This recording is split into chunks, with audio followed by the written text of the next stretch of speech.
Hello, and welcome to the Savage Stream, the weekly live stream where we talk about all things Star Trek. I am your host, Sharice, the Sci-Fi Savage, and today we are going to be talking about my top 10 picks for absolute best episodes of Star Trek: The Next Generation. Now, I will confess that my list of top 10 started out as a list of 35.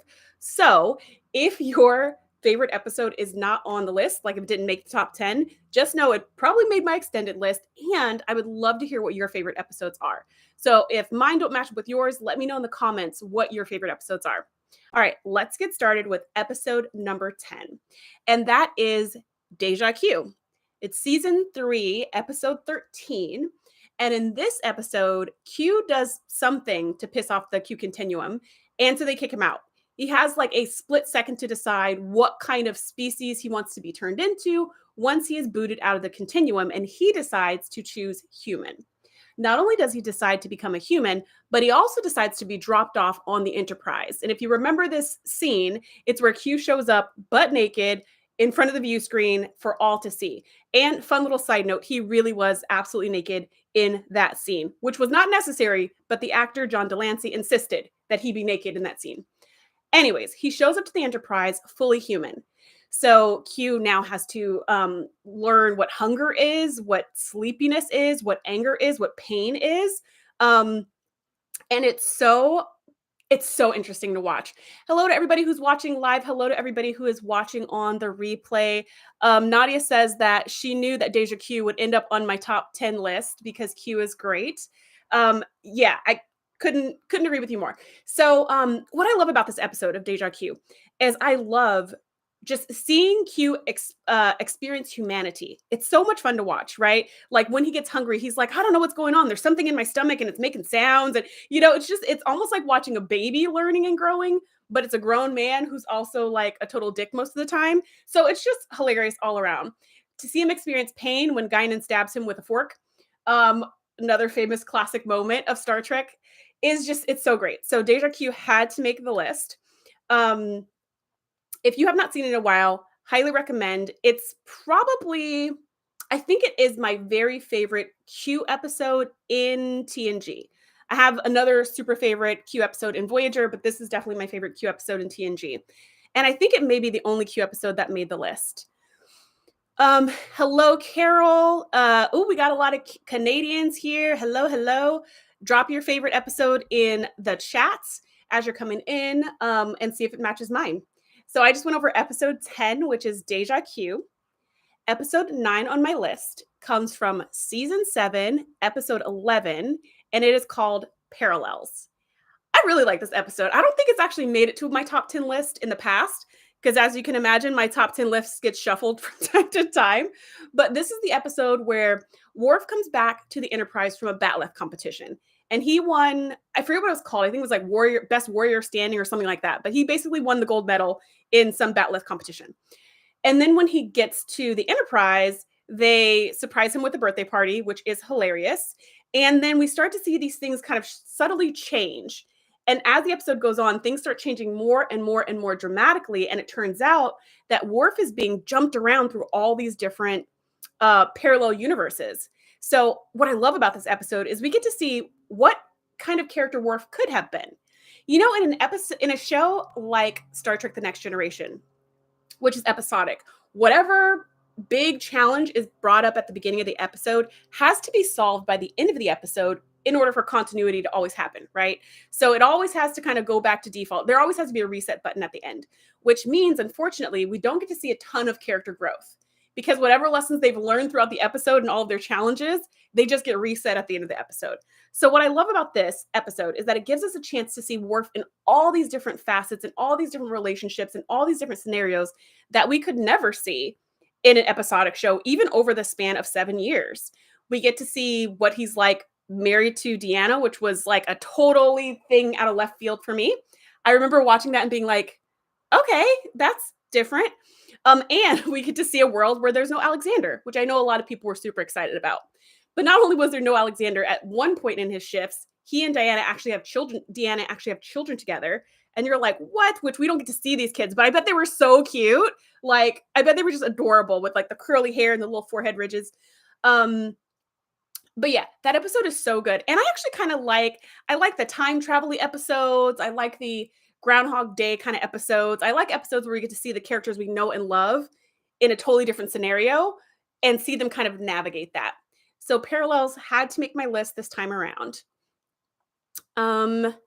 Yeah, so Nadia says one of her favorite lines is, I object. I am not a merry man, which is from Cupid, another Q episode. And that was just a funny line by Worf in a really ridiculous episode. Cupid did not make my list, FYI. Okay, episode number 8 comes from season 5, episode 14, and it is called Conundrum. This episode, so good. Okay, in this episode, the entire ship is cruising along, doing their thing, living their best life, when they come across some tiny little ship, and they're like, okay, like, hey, let's see who this person is, how's it going? But before they have a chance to hail the ship scans them with some kind of beam, and they all get knocked out. I don't know what kind of technology this was, but it knocked everybody out on the entire ship, including Data, which is really important because Data is kind of our ace in the hole. If it doesn't affect Data, he can just save the day every single time. So usually try to make it some kind of way where somehow, even though Data's anatomy is different from all the other aliens and humanoid species on the ship, it affects him too. So it knocks everybody out. And then when they wake up, they have total amnesia. They don't know who they are. They don't know where they are. They don't know what's going on. And we have a new commander, like a new number 1 to Picard named Kieran McDuff. And he's like, yeah, what is going on? And, you know, it's so seamless in this episode. Oh, this episode's so good. It's so seamless that every time I watch this episode, I always think to myself, wait, was he there a minute ago? And I know he wasn't there a minute ago. But the way they show it is so seamless. And the way he's like looking around all confused, like he doesn't know how he ended up on the ship either. You just buy it. Come to find out that Kieran McDuff is not a member of the Federation. He's not human at all, but he has some kind of cool, fancy technology. Maybe cool is not the right word, but some kind of fancy technology that can erase people's memory and give them amnesia. And then it also somehow gave the ship amnesia, and he was able to rearrange things so that he put himself as one of the crew members when they finally got the computer to work. And they found out that they're in war, that the Federation is at war with the Lycians, and that they're on a super secret mission to go and destroy the Lycian like headquarters, their main base of operations or whatever. And because it's a super secret mission that only this ship is on, they have to run completely radio silent. So they're not allowed to check their orders with Starfleet. They're not allowed to communicate to any of the ships they come across. If they see a Lycian ship, their orders are to fire and destroy the ship without question, which is such a genius idea from this total psychopath, Kieran McDuff, because he set it up in such a way where they can't disprove what he's saying. So the reason why I love this episode is, again, we get to see characters that we know and love acting in a way that we normally wouldn't see them act. And that's because they've forgotten who they are. We get to see what is life like when you don't have a past, when you don't have a story, when you're not the smart one or the funny one or the pretty one or whatever labels we give ourselves. What would our lives look like if those labels were completely removed for a short period of time? I think it's just a really interesting thought experiment because it makes me wonder, would you really be that different of a person? Now, the saving grace in this episode is that the people really are still themselves. So Picard, even though he's following the orders and, you know, blasting away these Lycian ships, he's going, something about this doesn't seem right. Our ship is way more advanced than these ships. And this is supposed to be like their main headquarters and they're sending their best attacks against us. And we're knocking them out of the air with like a photon torpedo. You know, with like, basically, we could knock these ships away with a handheld phaser. And this doesn't seem right. And also, you kind of see his values where he's talking about, let's talk this through. Let's figure this out. At one point, someone says, okay, well, you must be in charge because they see the number of pips he has. And then Worf goes, wait a minute, I am also highly decorated because he's wearing that ball drake, that really cool like metal sash. So he's like, well, I'm wearing a metal sash, so I'm probably the captain of this ship. And that shows his values too, right? Of like, you know, being this take charge warrior, which we don't usually get to see him do that in his role. Later on, when he finds out that he's not the captain, he's like, oh my, I'm so sorry. But before that, he's all with Commander McDuff. He's just like, yes, we got to fire on every ship. It's all about war. It's all about battle. Like, that's the most important thing. We need to make sure our shields are up and our weapons are hot. And Picard's like, don't we need to figure out who we are first? And Worf's like, no time for that. No time. War. And I love that because we get to see this warrior heart of Worf really come out in a way that we don't get to see because he's usually kind of muting himself and taming himself and things like that. The other reason I think it's interesting is because have you ever had a dream where you behave in the dream exactly how you would behave in real life, and then you wake up and you're like, man, that was a missed opportunity. You know, because you could do anything in a dream. You could like rob a bank in a dream or fly off a building in a dream. You could do all kinds of things, but you find yourself doing the exact same things you would do if you were awake and this was real. Well, that's happened to me before, and I feel like that's what this episode is, right? I feel like the characters now have no sense of themselves, but their values are still there, I think. And how would you be then? So it's such an interesting idea, such an interesting episode. Highly recommend. Okay, episode number 7 for me is season 5, episode 3, Ensign Row. This is really one of my favorites. I think this one always makes my list. Like, I think it always gets on there. This is the episode where we first meet Ensign Row for the first time. And it's a very tumultuous meeting. Now, in the beginning of the Star Trek universe, like back when Gene Roddenberry first created this franchise in the 60s, his vision was that it would be this idyllic paradise of a community, of society, where there's kind of like no drama and no problems and everyone gets along and all the crew like likes each other and that sort of a thing. Now, that's really hard to maintain when you're writing a show because drama is what makes a show good.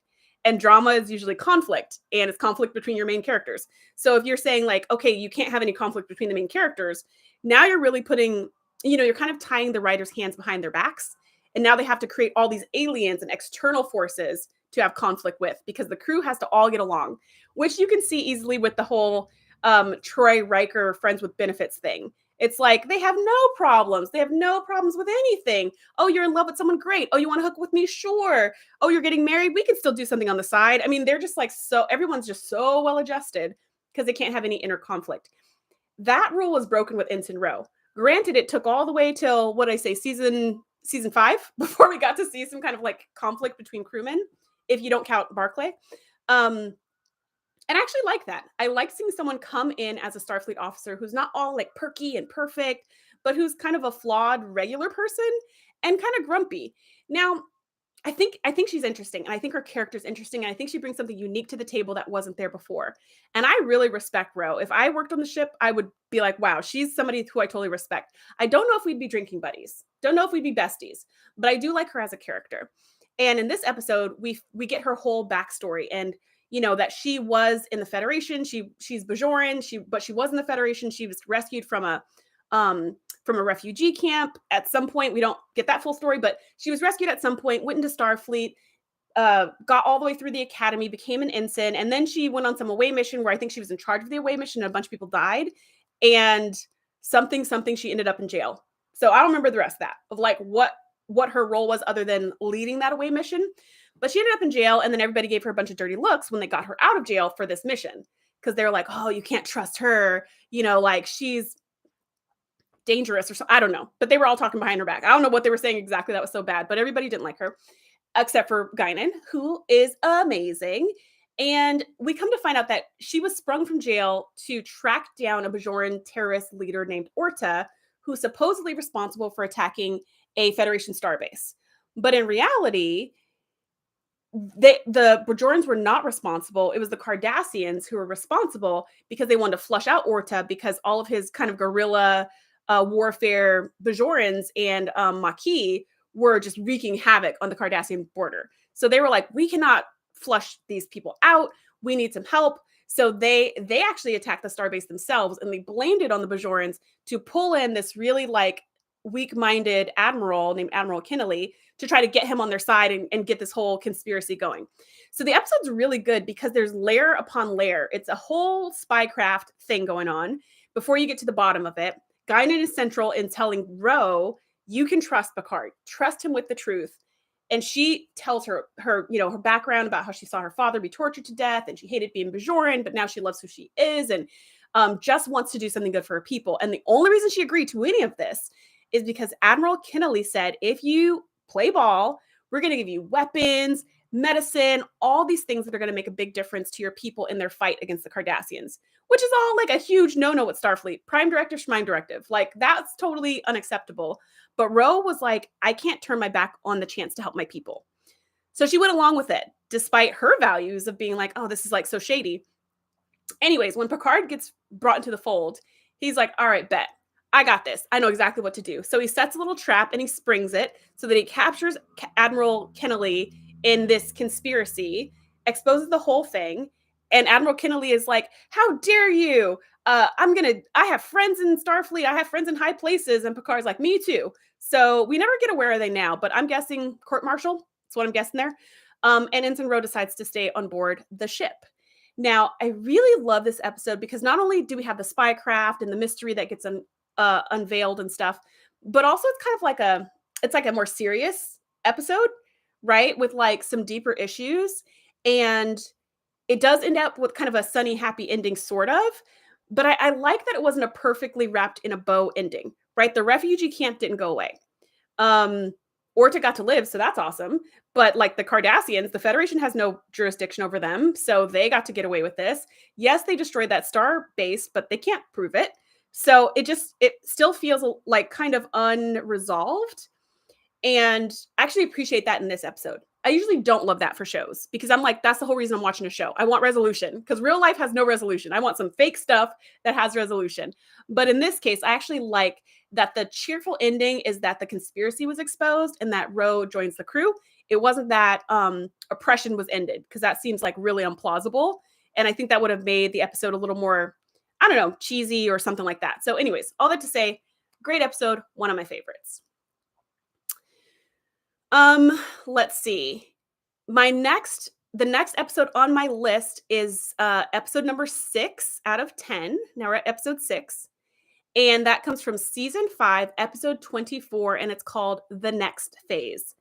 This is another one of my favorites that always makes my list. And this is another one with Ensign Ro. And the main two people are Ensign Ro and Geordi. And basically, in this episode, the Enterprise comes across a Romulan ship in distress. And they're like, okay, even though they're the enemy, we're Starfleet, so we're going to help them. So they beam over and they're trying to help them figure out what happened. There was some kind of explosion in their engine room or something, and some kind of thing, malfunction. And so they're trying to figure out what's going on. Geordi and Ro are trying to help them with the repairs, and they're sending like pieces over, but they have to be really careful because they are the enemy. So they're like, okay, they need a new computer core, but we can't give them one of ours from the Enterprise. So let's fabricate one that's like 50 years out of date because they probably already have that one. So they're trying to help, but also trying to like be careful to not give them too much information. In the midst of this kind of crisis resolution, Geordi and Ro are beaming back over to the Enterprise with some piece of technology. And that technology malfunctions again, and it phases them out of normal space. But it looks like they were just like dissolved in the transporter. Another transporter accident takes another victim. But actually, they were not taken. But everyone thought they were. I mean, to the point where they were planning their funeral. It was a whole thing. But the whole time, Ro and Geordi are awake and alive and alert. And they're walking around and nobody can see them and nobody can hear them. And they're like trying to get people's attention and they're trying to figure out what happened. And it's so interesting because Ro assumes they're ghosts. I think that's reasonable. She assumes they're ghosts, that this is the afterlife. And unfortunately, the afterlife is them still at work.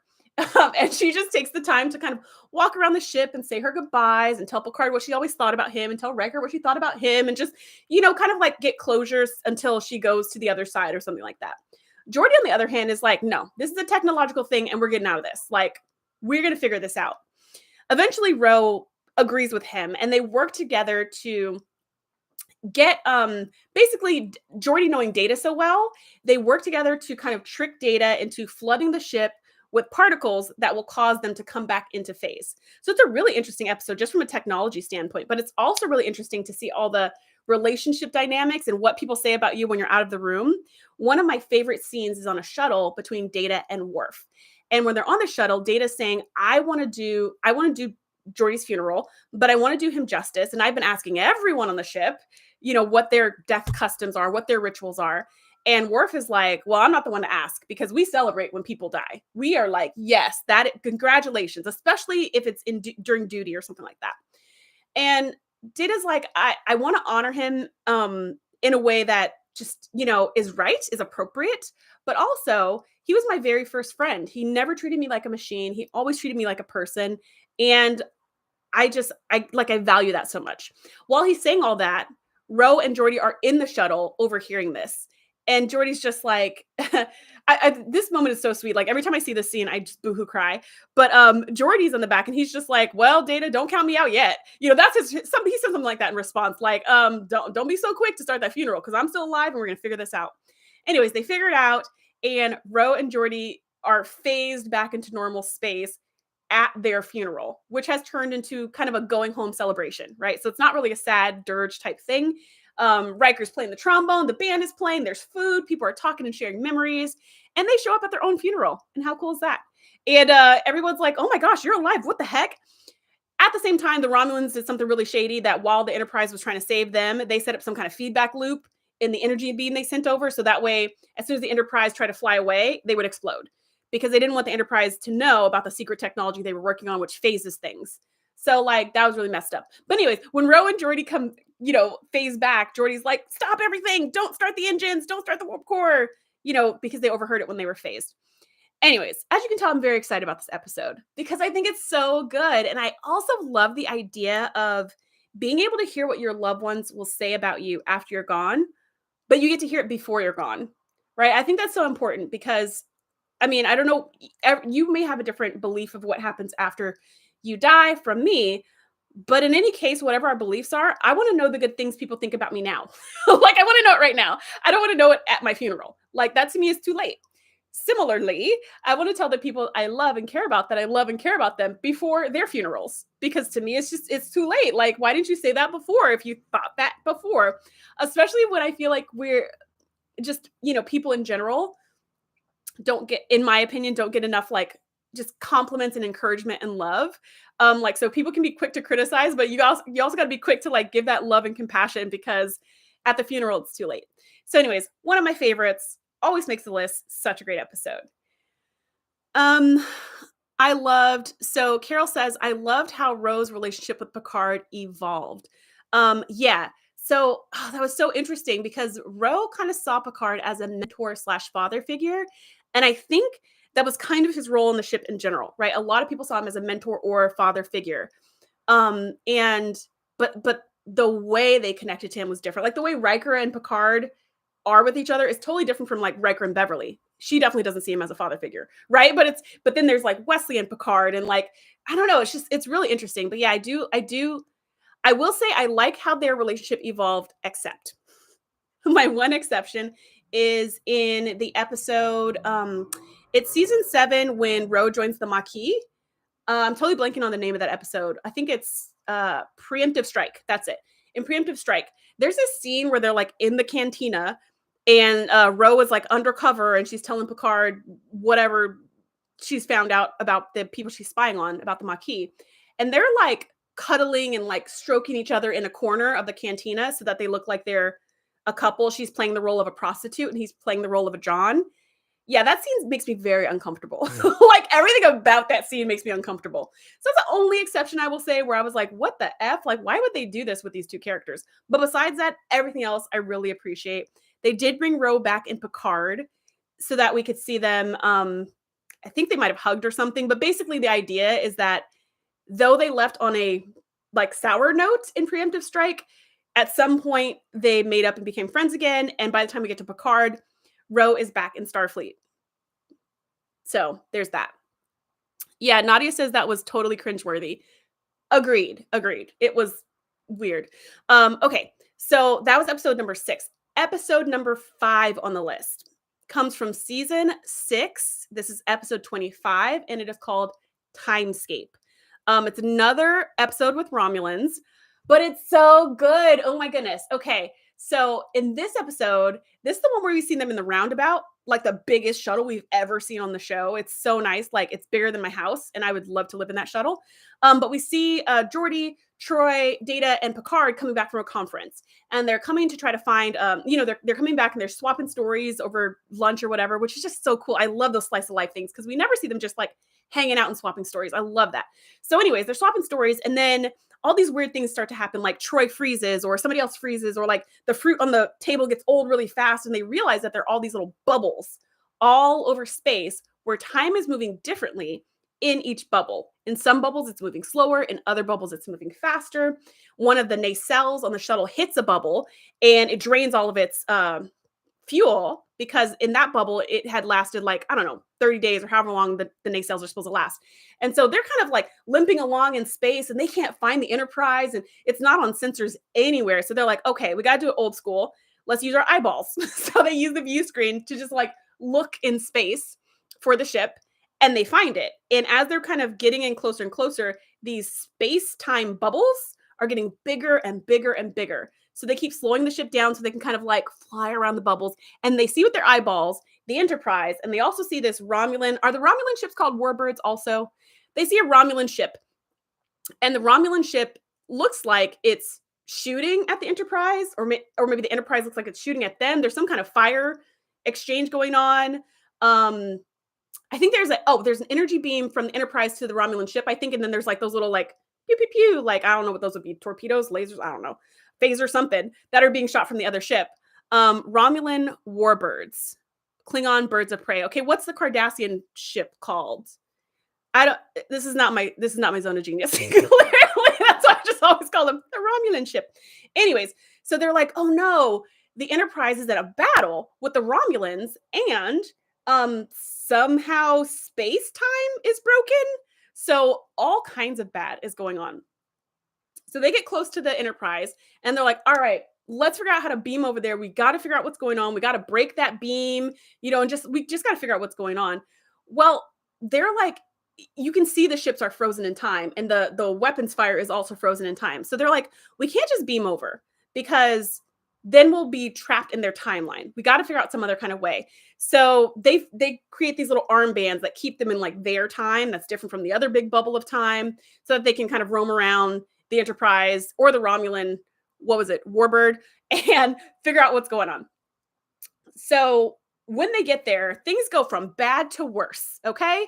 They're in there, and come to find out that the warp core has already breached, and you see like all the steam coming out, and Data's looking at it, and they're like, oh no, the warp core is breached. We've got to, figure out a way to save the ship. And Data's like, it's too late. Like, this breach you see, it's actually expanding. It's just expanding really slowly, but it is expanding. The ship is going to be completely destroyed. So they're like, oh my gosh, what are we going to do? So as they're roaming around the ship, they go into the bridge, and the bridge has all these Romulan officers, and I think like Riker's on the ground, and this Romulan is standing over him, and they're like, oh man, they've taken the bridge. And then they go to sick bay, and Beverly is like holding out her arms as if to say no, like frozen. And a Romulan is shooting a disruptor at her, and like her whole midsection is gone. It's like just half dissolved. Right? You're like, oh my word, like this is a terrible situation. Somehow, and I don't remember how, somehow they realize that if they find the right something, they can rewind time. So they go over to the Romulan ship, and they're looking all around there too, and they find that the Romulan ship's their engine is run by a quantum singularity, so like an artificial black hole inside of their warp core or something. And so they realize there's something going on with that, and when they scan it, like time reverses, like everybody starts walking backwards, and then they stop. And so they're like, okay, so we can something with this, and if we set it to the right frequency, we can reverse all the way back to before the warp core explodes, and we can save the day. So they're working on figuring this out. While they're working on figuring this out, two of the Romulans who are supposedly frozen become unfrozen, and they start zapping people. And you're like, oh my gosh. And now there's a battle, right? It's like things go from worse to worser. So now they're really trying to figure out what's going on. Come to find out that these Romulans are actually some other type of alien, some subspace species that thought that the artificial quantum singularity was real, and that's where they raise their young. So they put their babies' eggs, something in there to like grow and mature, but they cannot grow and mature on an artificial black hole. Like they need a real one for all the whatever's in a black hole to help them grow. So they're like, we thought you were trying to attack our baby, so that's why we attacked you, and we didn't know what's going on. And they're like, okay, so we got to figure out a way to like help you get your babies out. And if you do that, then it should all rewind to the point where you put your babies in there. So one of them unfortunately like dies and like phases out, but the other one's still going strong so they can save the babies. Whatever. They work together, figured out. And then right before they reset time, they all separate into different parts of the ship. So one of them goes to the bridge, so they're getting ready to like protect Riker, and somebody goes to sick bay to protect Beverly, and somebody goes, to engineering or whatever. So everyone's in place and up in places, and they're like 3, 2, 1, go. And then time rewinds, and they're able to shut everything down and keep the warp core breach from happening. So this is another episode where things are not as they seem, because it turns out that this Romulan ship was in danger because of those babies inside of its quantum singularity. So the Enterprise had come to help them, and that beam was an energy transfer to try to give them enough energy so they could kind of restart their, because the quantum singularity should never go out. It's like what's the word? Never ending fuel. It should never go out. So they're just giving it more power for the ship to work until that kind of like sorts itself out. And then come to find out that they realized there was some feedback and it was going to cause the Enterprise to explode, like the warp core to breach. So that's why they were trying to break off the beam, and that's why they were shooting. And then the person who looked like they were about to murder Beverly was actually shooting at one of the phased Romulans because they realized they were an imposter.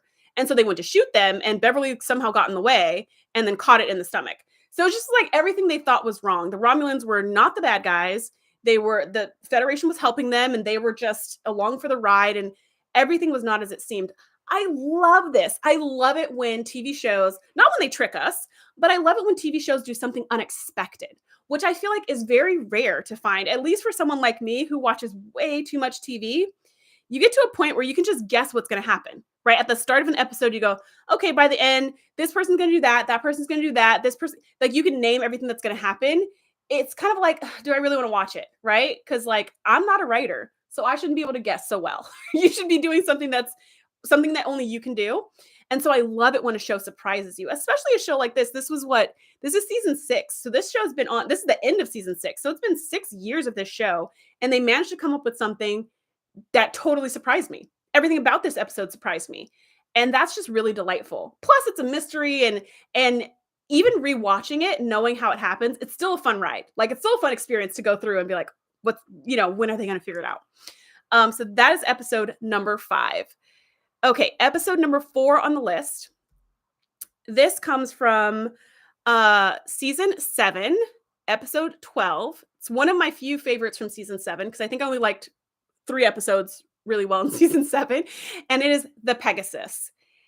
This episode is so good. It's another kind of, spycraft heavy episode. But basically, in this episode, this Admiral comes on board, Admiral Pressman comes on board, and he takes over the ship, and he tells Picard that they have to go and find the Pegasus, a ship that he used to captain back when Riker was an ensign.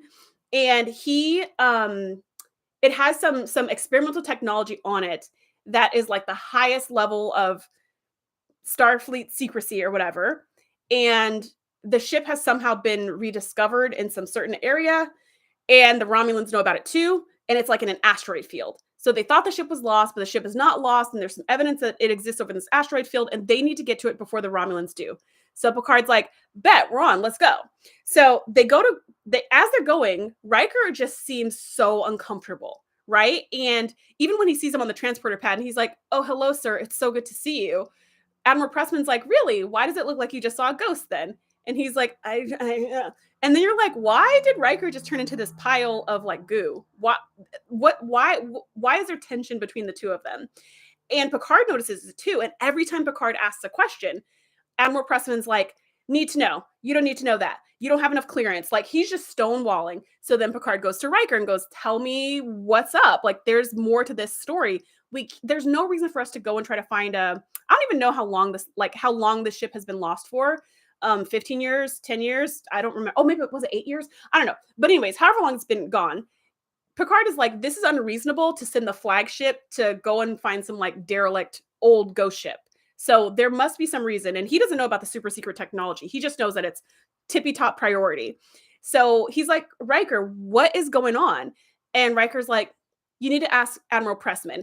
And Picard goes off on him for like the first time ever, and probably the last time ever, unless you count All Good Things. He goes off on him, and he's just like, darn it, Riker, I'm asking you. I'm not asking him. He's stonewalling, and I can't get any information from Starfleet, and I can't pull anything off the computers. Tell me what's going on.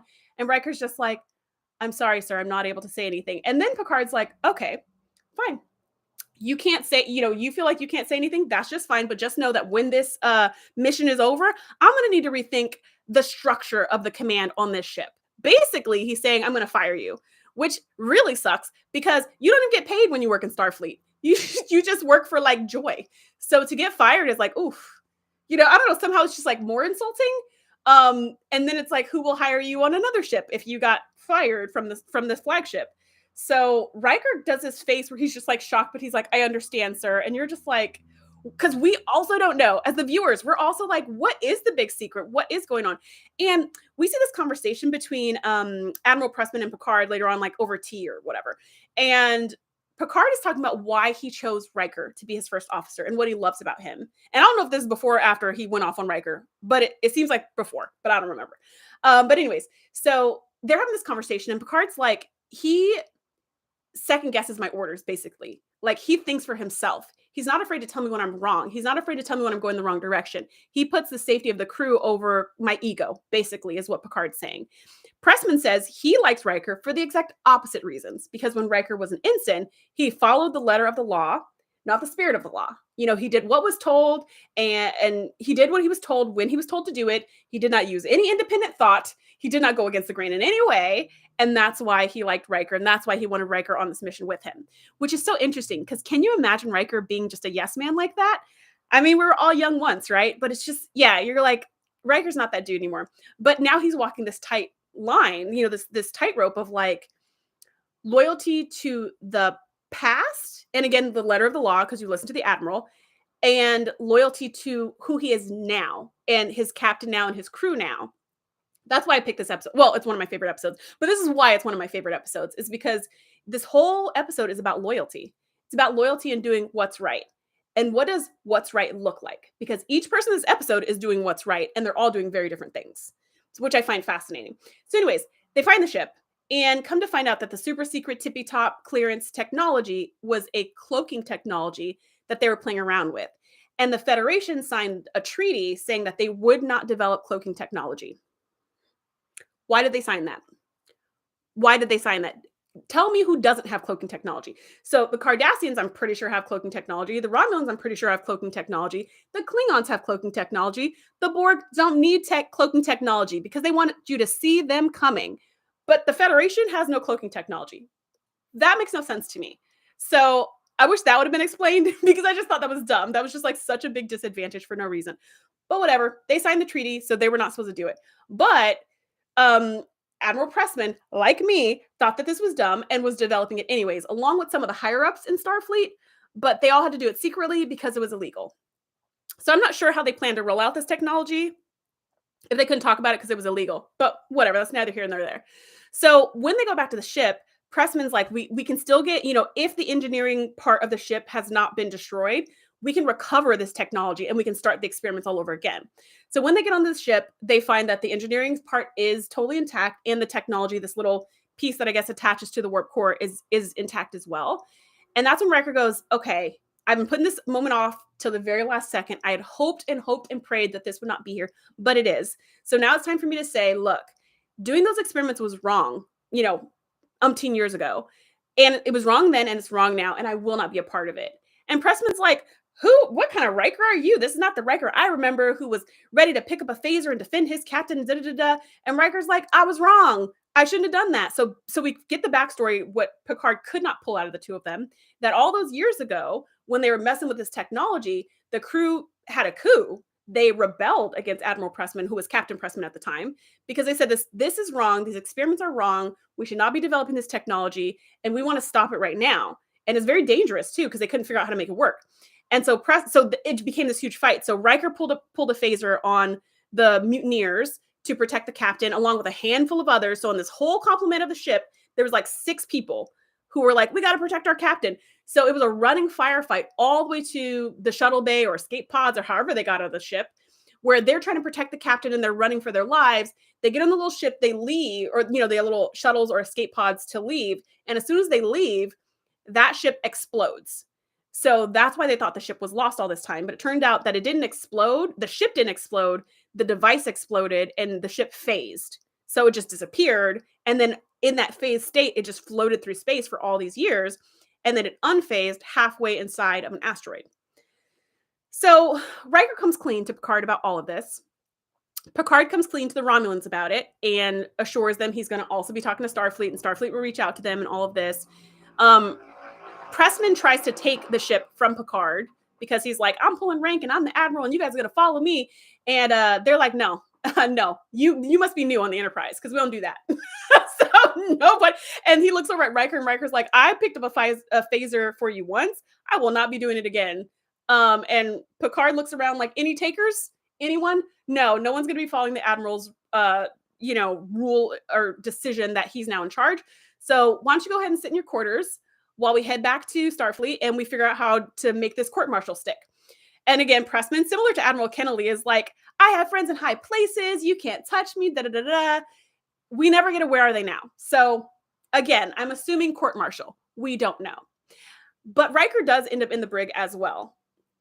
And at the end, Picard goes to talk to him and says, you know what? This is a big deal. What you've been a part of was a big deal. So this is going to go on your permanent record. You're going to have to answer some really tough questions. So again, second court-martial question mark? I don't know. But you're going to have to answer some serious questions. This is going to be a black mark on your record. People are going to be looking at you differently from now on. So, for a while, and you're going to have to deal with that. And Riker's just like, yeah, okay. And then Picard's kind of like, but, you've earned my trust or respect or something like that. He doesn't say those words, but that's like the subtext. And he's like, all right, let's get out of here. And he just like walks out of the brig and I guess goes back to work. I don't really know, but the episode is so good. Okay. So I picked this episode. This is fourth on my list. So I picked the Pegasus because, I love seeing not only kind of the competing loyalties, but also the maturity of a character just through backstory alone, which was so interesting. And I really, really appreciated that. So let me check the chat real quick. So Matt says, if he had to pick one favorite episode, it would be this one. So I think, Matt, you're talking about the Pegasus, right? It would be this one. And I agree with you. It's so, so good. Let's see. Nadia says, I love the look Picard gives in that brig conversation with Riker. When they finish talking, kind of looks all around, bemused, and is like, let's get out of here. I love that so much. Yeah, I love that too. Hello to everyone who's joining the live, and hello to everyone who's watching on the replay. Yeah, it's really special because we saw that kind of like break in their relationship throughout this episode. We saw it like getting more and more fragile to the point where Picard's like, after this mission, I'm firing you. And then now we kind of see that that's come together. And that's part of that hitting the reset button at the end of every episode. But in this case, we really want that because I love Riker and Picard's like dynamic that they know what each other is kind of thinking almost. And it's nice to see that they've come back together on that. Okay, episode 3 on the list. This is a two-parter. So season 3, episode 26, and season 4, episode 1, and that is The Best of Both Worlds. Now, originally, I just put The Best of Both Worlds part 2 because I like that one way better than part 1. But like, you kind of can't have one without the other because the first one sets up the entire next one. So The Best of Both Worlds is the episode where Picard gets assimilated by the Borg and he gets turned into Locutus of Borg. Yes, exactly. So Nadia puts it's number 1 on her list because she loves the line, Mr. Worf, fire. Bum, bum, bum, bum, bum, bum, bum. Yeah, I remember that. I viscerally remember that because that was as far as I remember, that was the first time I ever saw a cliffhanger on TV. And I remember being like, what? Like in my living room, watching with my family and being like, what? Like, what happened? And it's so funny because that scene happens at like the very last second of the episode, right? Is when Riker says, Mr. Worf, fire. And he's going to fire on the Borg cube that has Captain Picard in it. So he's basically going to, Captain Picard, he's going to get rid of him. And I remember that leading up to that point, because I wasn't keeping track of the time, because this is back in the 90s. So you're just kind of like watching through the commercial breaks and you're not really paying attention too much to the time. But I remember thinking, wow, how are they going to solve this whole problem in like the next few minutes? Because I know they probably only have like 5 minutes left of this episode. And I remember watching me like, oh my gosh, when you see Picard come down the line and turn and he's got that like red light on and you see he's been assimilated and now he's all augmented. I was like, because I thought for sure they were going to find him in a little cubby, or they were going to find him sedated somewhere, and they were going to rescue him and beam out really quick and then blow up the Borg ship and fly away. I knew that was going to happen because, like I told you before, I felt like I could just predict these episodes, right? I knew that's going to happen. So when they see, when he walks and then turns, and Beverly's like, "Oh my gosh," and then Worf goes to try to like talk to him or catch him or grab. I don't know what Worf was trying to do, but he runs towards him, bounces off of Picard's Borg shield, and they look and they're like, "They've adapted. Our phasers aren't working anymore," and they're freaking out. And Shelby's like, "Beam us out, beam us out." I remember being like, "Wow, how are they gonna wrap this up?" I had no idea a part 2 was coming. How are they gonna wrap this up in the next 5 minutes? Like, how are they gonna get Picard back and like unassimilate him and stuff? They didn't. Mr. Worf fire, and the episode ended. And it was like, and if you saw this live, you remember how painful it was to have to wait months, the entire summer, until you get the next episode. That's just cruel. Like, I don't know how we lived before streaming. I really don't. But it was awful, right? It was just like this painful thing where you're like, I wish I knew what happened in this story. I feel like the second episode is even better because when it starts right back up where it ended with Mr. Worf fire, and then you're like, what's going to happen? And nothing happens. And you're like, that was weird.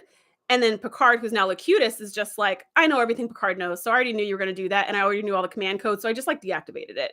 And you're like, oh crap. Because these are like, the cool thing is that the Borg were introduced in Star Trek The Next Generation. And every time they show up, we learn more about how they work. Like, so their culture or society, how they operate, it kind of evolves every time they show up on screen. So now we're learning stuff here. Like, oh, shoot, he has all the knowledge that Picard has ever had. Like, the whole collective now has it in this moment. And you're like, oh, man, how are they ever going to win? So now it goes from, I know exactly how this episode's going to end, to I cannot believe the episode just ended like that, to now that the episode started, how on earth are they going to save the day? Like, how could they possibly?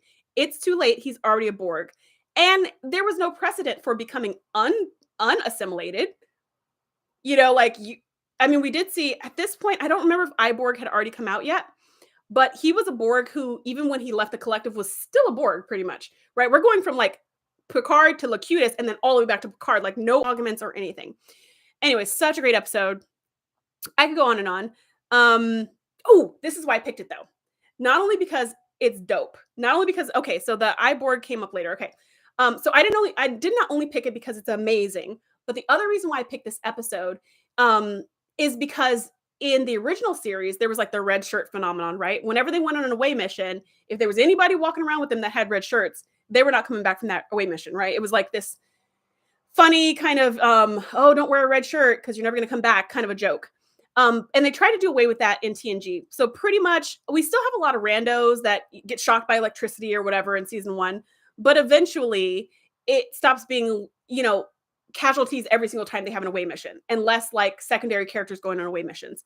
So in my mind, which I still think this way to this day, main characters are like impervious, like they can never be harmed because they're main characters. This is a captain.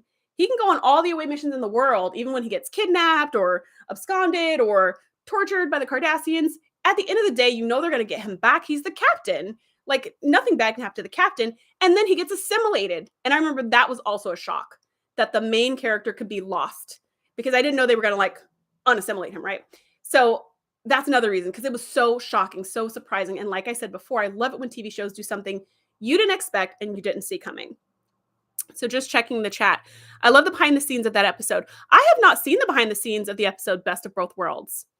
And now I feel like I'm missing out because that sounds like something I need to see. And that was from PS2 Cypher. Nadia says, I was 8 or 9 and I was yelling, what happened to him? I was crushing super hard on Picard at that point. That's so cute. That little 8 or 9-year-old you was like in love with Captain Picard. So I was in absolute panic. I wish I could tell you the crush went away, but it didn't. Understandable. Such a great episode. Okay. Episode number 2 on the list is, it comes from season 3. It's episode 16, and it's called The Offspring. This is the episode where Data makes a daughter. And I did talk about this episode in the live stream that was all about my favorite Data episodes. But this is also just one of my favorite episodes of TNG all time. It's number 2 on my list out of 10. It's one of my favorite episodes for so many reasons. I love seeing Lol experience humanity. I love seeing her kind of grow and go through um these experiences as an adult who also has the mind of a child, but the body of an adult, and that her parent is an android teaching her about humanity. I don't know. I just kind of love that. Um yeah, Carol says, "How do you get these behind the scenes things?" I also have that question. Um, oh, that's interesting. PS2 Cypher says it was because of a contract dispute between Patrick Stewart. Wait, are you saying that there's a scenario where Captain Picard stayed Borg and did not come back? Whew, because young me just got a little bit of a heart attack right now. Okay, go, going back to Offspring, because we have to come back to that conversation. Okay, going back to the Offspring. Um, I loved to okay, so PS2 Cypher is saying basically yes, which is crazy. So okay, now I don't want to see the behind the scenes. That's all I need to know. Okay, so I love the Offspring. I love seeing how Lol is growing and developing. Um, I love seeing how Data loves her because Data's always saying, like, I'm not human, I don't have emotions, yada yada. But you see all the ways that he has emotions. His emotions are just muted or just expressed differently, but he definitely has emotions. And in this episode, we get to see his kind of tenderness and his care and his concern for his daughter, which is really beautiful. And we get this scene at the very end where she's, dying because of her cascade failure in her positronic net. And she says, I love you, father, and he's like, he goes to say it and then he stops himself and he goes, I wish I could say it back to you. Like, I wish I could love you. And she says, I'll love you enough for the both of us. And it just makes me cry every time I see that episode. And then all the things she learned, like at the beginning of the episode, like throughout the episode, she says them as she's fading away. And she says them in kind of reverse order. So she's like kissing, flowers. Like she's just saying all the things she learned. And it's really bittersweet. It's really heartbreaking. And at the very end, Data walks onto the bridge, like after he's dismantled her or something. He walks into the bridge and everyone's like quiet, right? Because they're like, oh, like trauma just happened. And Picard's like, the entire crew gives you our sympathies. We're so sorry, condolences on your loss. And Data tells them, well, she so enriched my life as a person that I transferred all of her memories into my memories. So everything she experienced, I now have a record of those experiences because I didn't want to let her go. So she will always be with me. I will carry her with me all the time. And you're just like, oh my gosh, like it's such a, I don't know, like it's still really sad because obviously we'd rather have Lol than memories of Lol, right? But also it's really beautiful the way that he can really incorporate her, not just the richness she brought to his life, but also the richness that was her life into his own life is really cool and really special. And yet another way that androids are far superior to humans. So I really don't understand his obsession with being human because I'm like, dude, you have it so much better in so many ways. The only thing you don't have is emotions. But we see how that worked for lore. Maybe they're not all they're cracked up to be. In any case, great episode, one of my favorites, highly recommend. So in the chat, Matt says that Offspring was such a beautiful episode. I cry every time I watch it. I cry every time I watch it as well, but I still keep rewatching it because it's so good. Nadia says I can hardly ever watch it. Some episodes are like that. Chain of Command, which is not on my list, but I think is a really great set of episodes. Chain of Command Part 2 is more what I'm thinking, the episode where Picard is tortured. I think is a really exceptionally done episode. I think it's very well written, incredibly acted, but it's so hard to watch. It's so disturbing. It's so heavy that it's like it's a well done episode. I don't know if I could say good, right? Because it doesn't make me feel good or anything. But it's a really well done episode. But like I can't watch it. I can't rewatch it. Just like for funsies, because I know at the end of it I'm going to be like, oh, the world's a terrible place, So yeah, some episodes can be good episodes that you just can't actually watch. So, okay, now we're to episode number 1 on my list, my top favorite episode, at least for now. And that comes from season 6. It's episode 18, and it is called Starship Mine. This is the episode where Picard is trying to protect the ship from a band of thieves who are there to steal something on the ship while all the rest of the crew is down on the planet. This episode is so much fun. Yeah, this episode is so much fun. Like I remember when recently when so I co-host a podcast called the TNG podcast, a Star Trek show. And when we watched this episode, I was like, Starship Mine, what even is that? And then after I watched it, I was like, oh my gosh, I want to watch it again. Like the second the credits rolled, I wanted to rewatch the entire episode because I had so much fun. So basically, it's kind of two parts. There's this banquet happening down on the planet, and the ship has to have this deadly baryon sweep where every inch of it has to be covered with baryon particles, which are lethal, and it's going to clean out something in the ship. And I guess it's like getting an oil change every however long that the ship's been running. It needs this sweep to just kind of clean it out. So the entire ship has to be empty during this time. Everybody's down on the planet doing this reception with this guy named Hutch, who is like a masterclass in small talk. That's how Picard describes him, which is funny because Data is trying to learn the art of small talk. So Picard's like, you need to talk to Hutch. You guys are going to get along well. So half of the episode is we see the people in the banquet talking to Hutch and having a really awkward time and just all of that going on. The other half of the show is when at some point someone mentions that there's good writing nearby.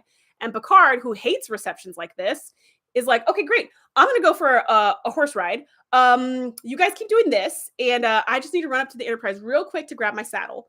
And everyone's like, you have your own saddle? And he's like, every serious horse rider has a saddle. And then that becomes like this running joke throughout the episode, which is hilarious. But anyways, he goes back into the ship, grabs his saddle. He's wearing all his like, horseback riding outfit. And he's heading back to the transporter room when he sees somebody working on a panel in the hallway. And he's like, I thought everybody went down to the planet's surface because we can't be here during the baryon sweep. And then he's like, oh, it is kind of weird. No, maybe it's not weird. And he's like, no, wait, something weird is going on. So before he gets a chance to transport off the ship, all the power shuts down because the baryon sweep is about to start.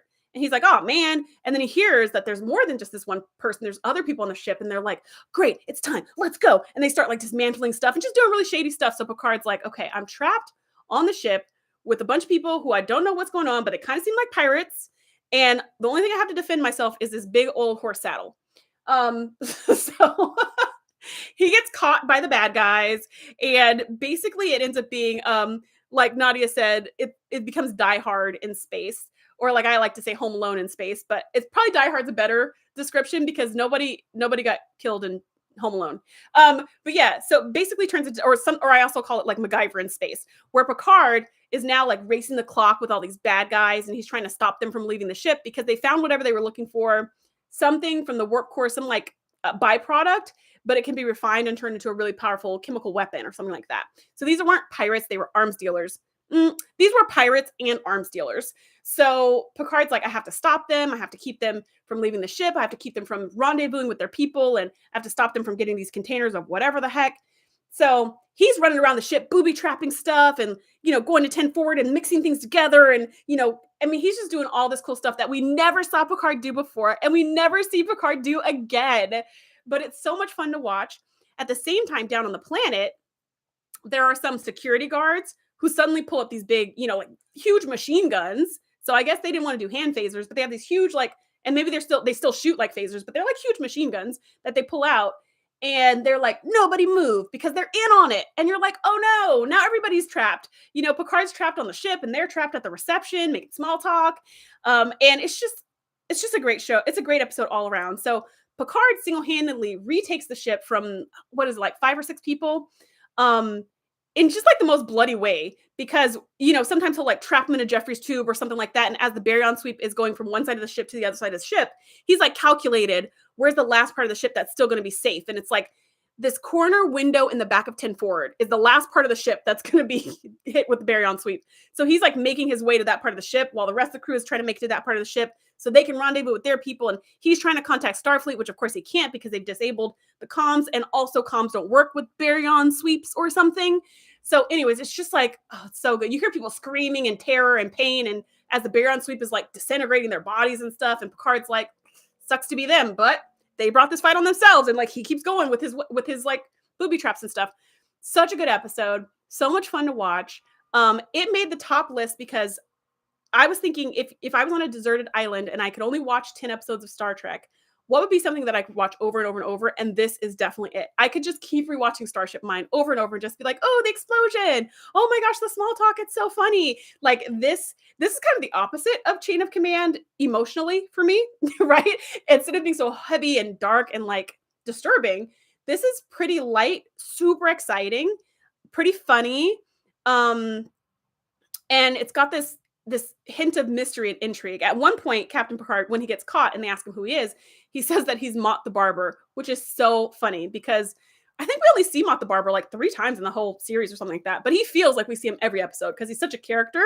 And to think of Picard being anything like Mott the Barber is just good times. It's just really funny. So yeah, that is my top one. And I do have some honorable mentions. But before I get to that, I just want to check the chat really quick. Let's see. Die Hard TNG style. Yes. Matt says Starship Mine. Such a fun episode. Data small talk seminar. Picard bouncing around the ship in riding pants. The intrigue. The tension. It has it all. Absolutely. Absolutely. Nadia says the small talk was just freaking hysterical. Matt's like, I crack up every time when I watch it. PS2 Cypher says, I don't remember that episode. Well, you have homework, my friend, to go watch that episode because you're not going to regret it. It's really fun. And it is season 6, episode 18, Starship Mine. Yeah, the one with the baryon sweep. Yes, this is the one where Picard uses the Vulcan neck pinch, which is hilarious. He uses it on the character who played a Vulcan in one of the movies and ends up playing a Vulcan on Voyager. So I just love that he used the Vulcan neck pinch on a human character who does it, play a Vulcan in other times in the Star Trek universe. So that's hilarious. Yeah, Carol says no Inner Light on your list. No, Inner Light is not on my list. It's really interesting. When we did the wrap episode for TNG podcast, we also did our top 10 episodes. Me and my co-host did our top 10 episodes. So of course we had like 25 episodes on our top 10 list. And Inner Light did not make either of our lists. Now, the reason why Inner Light did not make my list, and I think, people have different reasons for this, but the reason why Inner Light it also did not make my honorable mentions list, which I'm going to go over in a second. The reason why Inner Light did not make my list is because even though it's a really beautiful episode, like I know some people don't like it, but I think it's a generally accepted fan favorite episode. But even though it's a beautiful episode and I love seeing kind of this culture and seeing the history and seeing Picard kind of grow. And if we're going to put aside some of the disturbing elements, like taking over his mind without his control and trying to convince him he's crazy and he belongs to this culture, if we just like take that out for a second, the story is really a great experience of this other culture. However, the reason why it didn't make my list is because it's not a chance for me to see Captain Picard being Captain Picard. This is me seeing Captain Picard be somebody else in a whole different culture, in a whole different society for an entire episode.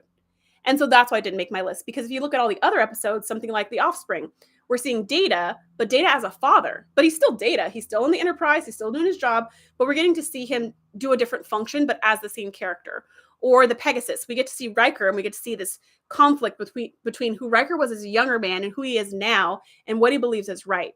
So I get to see the character I know and love playing the character I know and love, but in maybe different scenarios. Or even the episode Conundrum, where everyone gets their minds wiped, and now they're acting all kinds of weird ways that they normally wouldn't. They do finally come back to themselves, and we get to see like what are the ways that they're similar and what are the ways that they're different. Inner Light does not focus on Picard as Picard. It just kind of erases that whole part of him and makes him think he's crazy for ever thinking he was a starship captain.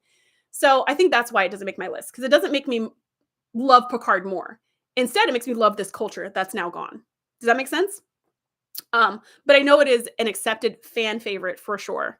So if Inner Light's one of your favorites, drop it in the comments. Okay, now to my honorable mentions. So honorable mention number 1 is Cause and Effect. That is season 5, episode 18. And this is the one where the Enterprise is caught in a time loop. It starts with the Enterprise, like, it's all shaking and it's like on fire. And Picard's like, all hands, abandon ship. And then it explodes. And you're like, wait, what? And then the credits start rolling. And you're like, wait. I remember this episode too. I remember being like, what just happened? We have never seen the Enterprise explode before, as far as I could recall. And I remember, again, being a kid and being like shocked. That was a really good cliffhanger to get me to stick to the commercial break because, you know, with commercials, you're just like, oh, let me go get a snack or whatever. And sometimes you miss like the part of the show when it comes back. No, I was like, I'm not moving. I don't care. Show me all the baloney commercials you want. I'm not moving. I need to know what just happened. So we come back and then it's kind of like time has rewound. And then we keep seeing that same, I don't know, let's say it's a 24-hour period. We keep seeing that same 24-hour period played over again and again and again from different crews' perspectives. And at the end of the 24-hour period, they keep exploding. And what I love about it is because basically it's Groundhog's Day. And I really like Groundhog's Day. And the reason why I like it is because when you get to see things from different perspectives, you're like, oh, how interesting. Like it has this level of comfort because you know exactly what's going to happen, but a little bit of variety because you don't know how they're going to see it happen, or you don't know what was happening with this character in the other room. And so I just really like that. There's actually a book called The 7.5 Deaths of Evelyn Hardcastle or something like that. And it's kind of a slow read, but it's very similar to this. It's like this murder mystery, but it like keeps repeating. But every time it repeats, it goes through a completely different character's point of view. And then it repeats from another character's point of view. And then, and you're like, what is going on? And I just think that's so fascinating. So that's why this is an honorable mention. I love how it's told from different perspectives. And we get to kind of see, they also move the story along too, not just different perspectives, but we're learning more each time we go back in. Yes. So episode number 2, it comes from season 6. This is also kind of a two-parter, but I like part 2 better. Season 6, episode 17, and it's called Birthright. So this is the episode where Worf discovers a hidden prison camp turned colony of Klingons from that Khitomer battle. It's Klingons and it's Romulans who they were in that battle with.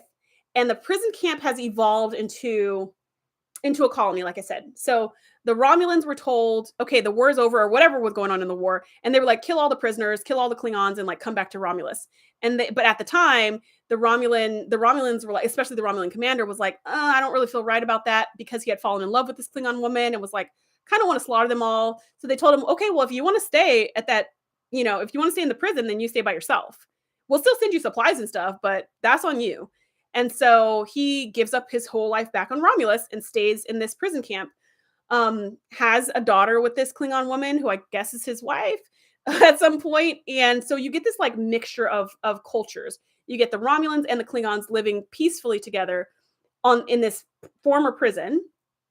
And Worf comes upon this prison because someone tells me your dad is still alive, and he's alive at Khitomer and gives him the coordinates and flies in there, whatever. So he breaks in all like ninja style. He gets caught immediately. And while he's caught as a prisoner, they're kind of like, it's just a really interesting situation because they have this equilibrium that they've reached amongst themselves.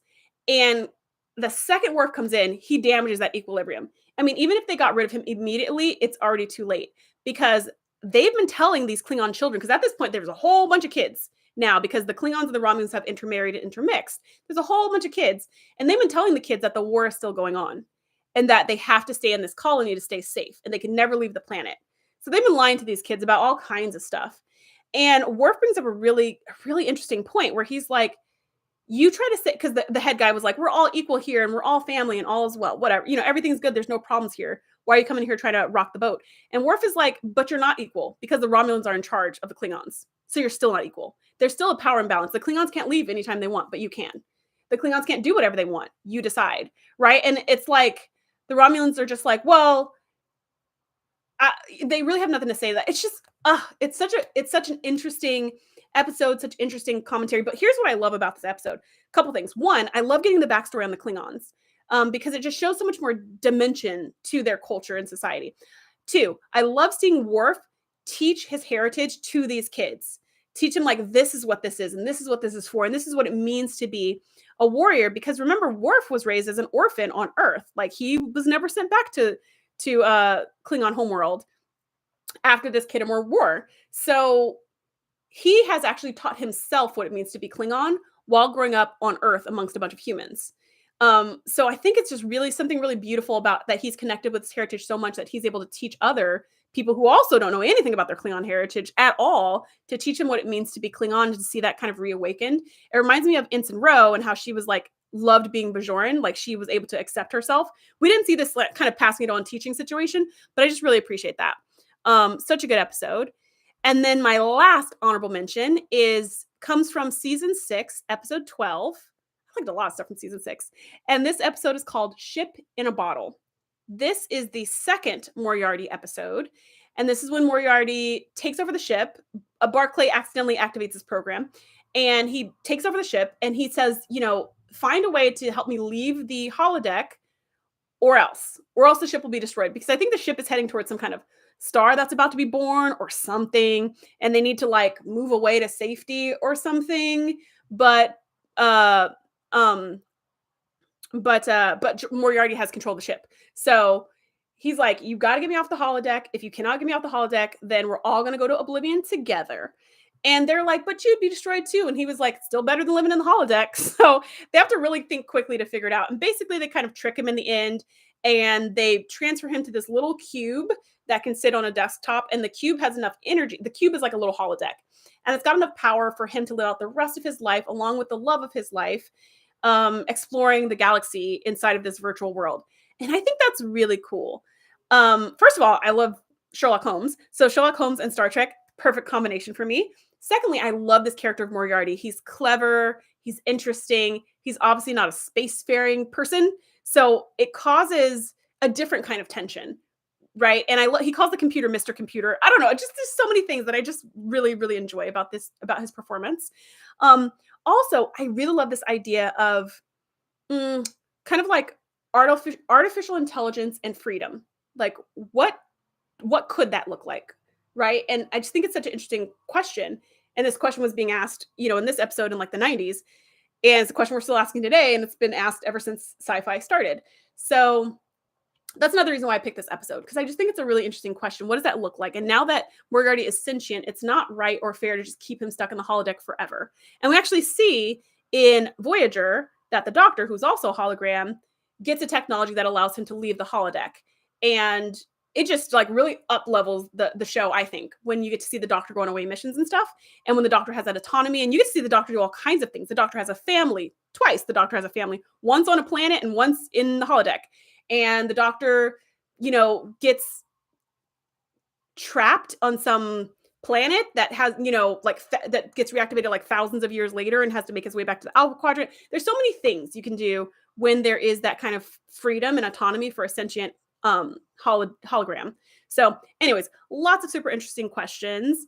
That's my list. I'm going to check the chat one more time, and then I think we'll wrap it up. So was your favorite on the list? Did it make it? I'm going to recap what my favorites were. And you can let me know in the comments if your favorites are different. Episode 10, Deja Q. Episode 9, Parallels. Episode 8, Conundrum. Episode 7, Ensign Row. Episode 6, The Next Phase. Episode 5, Timescape. Episode 4, The Pegasus. Episode 3, The Best of Both Worlds, Part 1 and Part 2. Episode 2, The Offspring. And Episode 1, Starship Mine. So good. And then my honorable mentions are Cause and Effect, Birthright Part 2, and Ship in a Bottle. So if you have anything that was on your top 10 list that did not make it to my top 10 list, be sure to let me know in the comments below.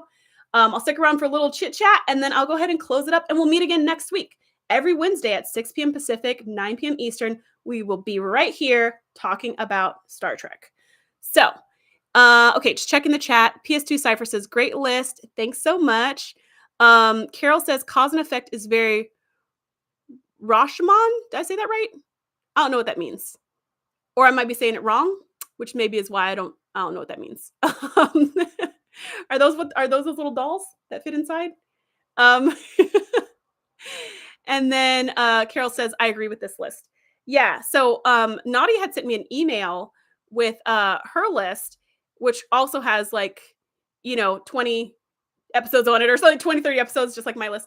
And so many of her episodes were also some of my favorite episodes. It was just like, yes, there's so many good ones, so much alignment. PS2 Cypher says, will you ever have watch parties? I absolutely will. That will be coming in the future. I'm not sure when, but I'm going to start having watch parties right after this call. So I'll be doing live streams from 6 to 7, and then I'll be doing watch parties from 7 to 8, and probably be doing watch parties through about so about different Star Trek shows until we're done, and I want to watch something else. But I don't know when that's going to start. So Nadia says the best of both worlds, part 1 and 2, is her. Wait, are you saying that's your number 1? Yes, it's her number 1.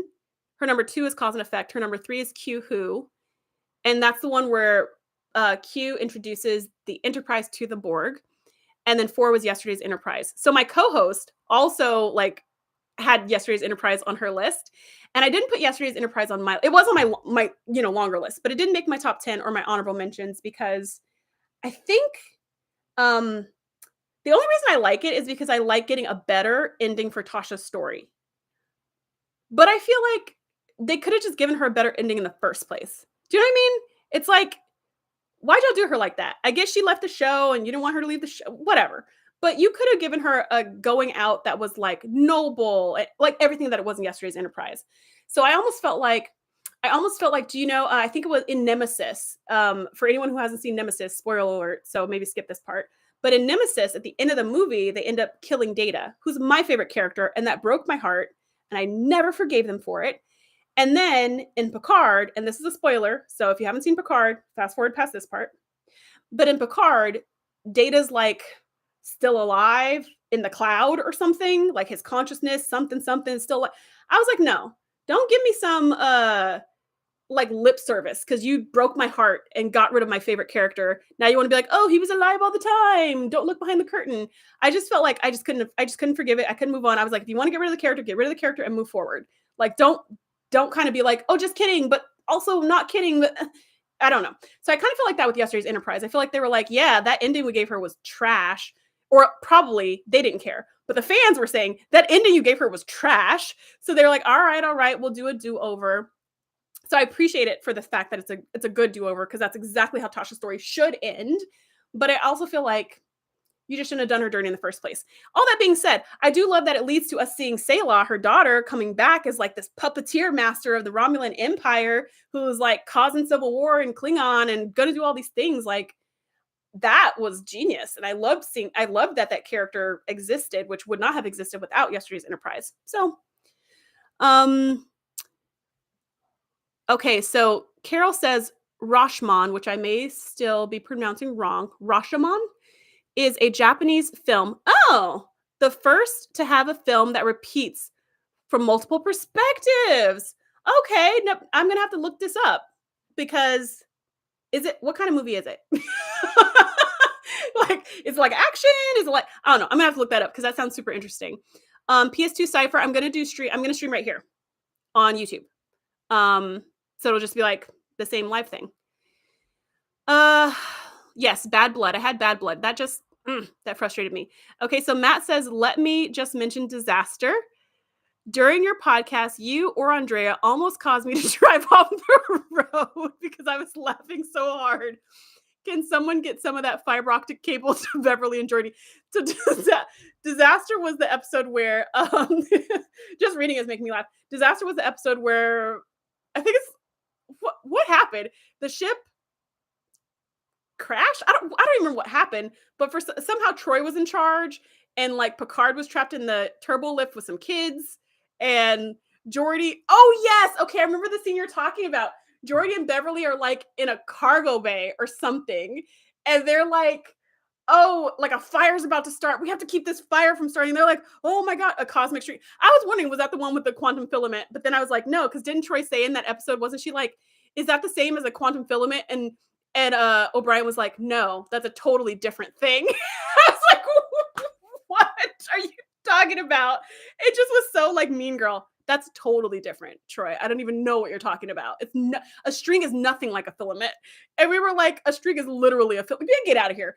Anyways, so something was happening in this cargo bay with Beverly and Geordi, and there was like a fire that was going to start. And they were like, we need something to put it out. We've got nothing to put it out. So they're like, okay, we'll just like open the doors and vent the oxygen into space because a fire can't last without oxygen. But you're like, yeah, neither can a human. We also can't last without oxygen. But they're like, oh, it'll just be for a few seconds. So it's fine. Just enough to suppress the fire, but not enough for us to like die. We just might pass out. So then you're like, okay, well, who's going to close the doors if you've both passed out? And then you just see like they open the doors and everything gets sucked out. And Jordy's like holding on to these bars while like space is trying to pull him out. It just did not make my top 10 list. That episode did not make my top 10 list. Needless to say. Um, PS2 Cypher says the same thing happened on DS9 to one of the main casts. The same thing that happened to Tasha Yar, because that's garbage.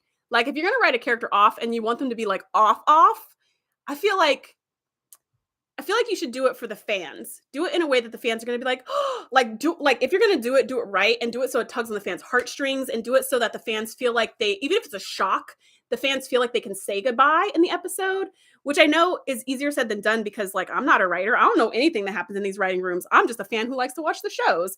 But from my perspective, as a fan, when people are thoughtful about writing out characters, it makes me more loyal to that show. But what I felt like happened with Tasha Yar, it felt like, you want to leave my show? Oh yeah, well, we're going to show you. Like, that's how it felt. It felt petty. And it felt like I was not being put first as the fan, but it was like their personal issues were being put first and that was showing up on screen, which could totally be fake. I'm totally making this up. I wasn't in that room, but that's how I felt. And so that automatically makes me like less loyal to the show to be like, oh, wow, you don't even care about how your fans feel about these characters that you've spent all this time trying to get us to know and love. So yeah, that's messed up. Okay, so Nadia, continuing her list, has Redemption Parts 1 and 2, where we get to see Tasha's daughter. Relic, which was also on my longer list. That's when Scotty comes back. That episode was so good. Like, if you have not seen Relic in a while, that is worth a rewatch. I will say it's really heavy on the technobabble for some reason. Like every other line is just some big technobabble jargony word. However, the idea behind the episode is so good because we get to see Scotty do what he does best, which is just figure things out. He's so resourceful. Jordy's also extremely resourceful, and we get to see them kind of combine powers and, save the day. Really good episode. The Devil's Due, which I love, and that is with this con woman who tries to steal a whole planet, which is so ballsy. And then The Chase is also on Nadia's list, which is actually an episode I do not love.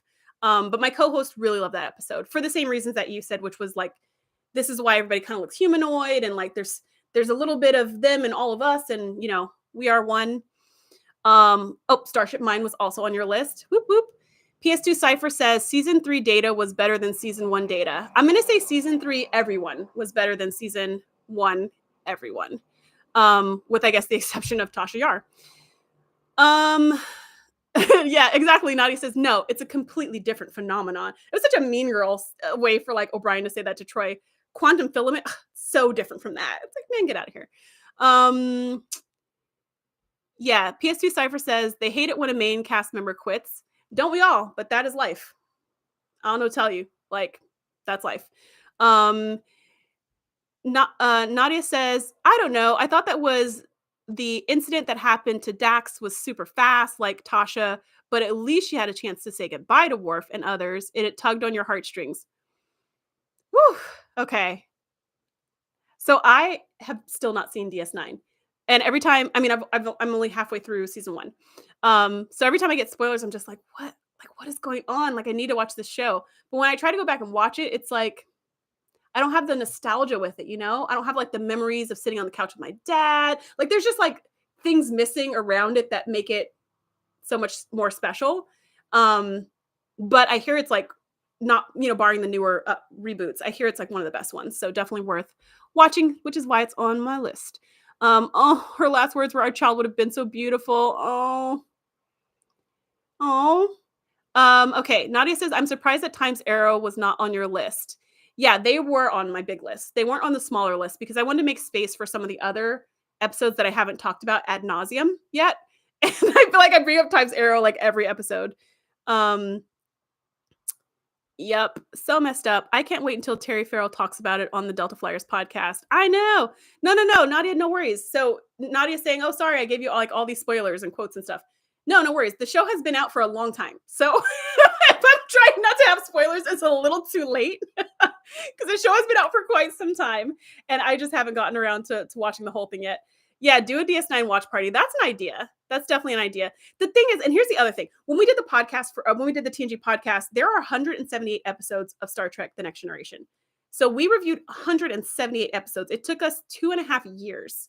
So I feel similar hesitation and being like, okay, we're gonna watch party like all of DS9 because it's also 7 seasons, and we're gonna watch party all of TOS, which is not 7 seasons, but still, it's just like it's a big commitment, and I think I'm gonna want more variety. So I think what I'm gonna do is like a little bit of different shows or something like that. Or like you guys can help me. We'll figure it out. We'll figure out when we'll cross that bridge when we come to it. Like what shows do we want to watch party together? I'm thinking we'll just stick with Star Trek and maybe just the shows, not the movies, because it's shorter. But we can worry about the logistics later on. Um, Nadia says DS9 is great, but it's slow with capital letters. It's slow. I always thought they could have gotten through the meat of the story in 3 to 4 seasons. See, that's good to know. And yeah, going halfway through season 1, I am kind of, but I know it starts out episodic and becomes a serial, like season 3 or something like that. So I'm still in half of season 1. So I'm still in the like, reset button at the end of every single episode before it gets to like the longer term, whatever. So, and I feel like I can't skip anything because of what if I miss something important? But I also feel like I want to skip things because that's like how I watch shows when it starts to get too slow. So I don't know. Oh, that's a good idea. So Nadia says we can make a list of episodes to watch in order to shorten it. I love that idea. Let's do that. So if we did that, I'd be totally down with that. Even if it's like these few episodes from season 2, these few episodes from season 1, and then all of season 4 and 5, or something like that. Like even that, I'd be totally open to that. I just don't want to do another like 178 episode commitment. And it's going to be like 2 years of watching the same show when there's so much Star Trek. I still haven't finished the last season of Lower Decks. There's so much Star Trek that I want to see. So that is a great idea. Bald Cisco is the best Cisco. That's what PS2 Cypher says, which sounds like an inside thing that I will understand as I watch the show. Okay, so I'm going to go ahead and wrap it up. Thank you so much to everyone who came live. Thank you to everyone who is watching on the replay. Be sure to join me every Wednesday at 6 p.m. Pacific, 9 p.m. Eastern for a chat about Star Trek. And with that, I'm going to say live long and prosper. Bye.